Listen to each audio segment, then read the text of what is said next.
Namaste. ICAI. It stands for the Institute of Chartered Accounts of India. Paper 3.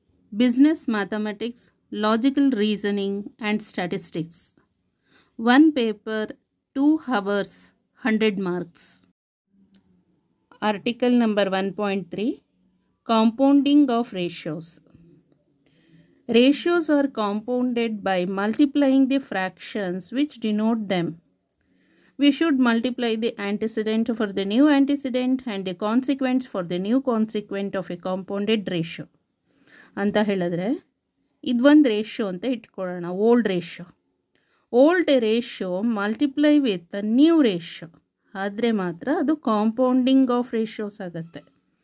ಗೊತ್ತಾಯ್ತಲ್ಲ? ಅಂದರೆ old fraction multiply with new fraction, that is called it as compounding of ratios.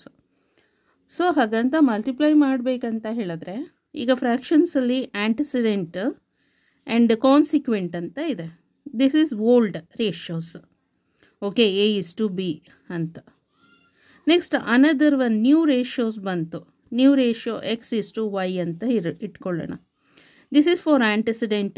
This one is also new ratios ಅಲ್ಲಿ ಇದು antecedent. ಅಲ್ಲಿಗೆ ಏನಾಗುತ್ತೆ? ಇದು AX ಆಗುತ್ತೆ.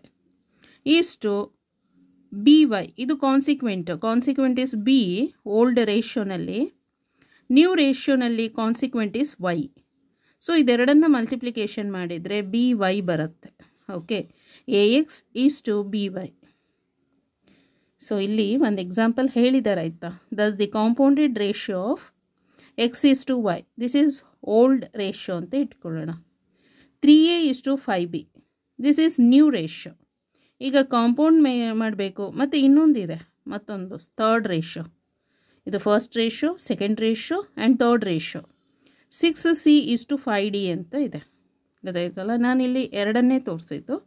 ಇಲ್ಲಿ 3 ಇದೆ. 3 ratios are there. So antecedent ಯಾವುದೆಲ್ಲ?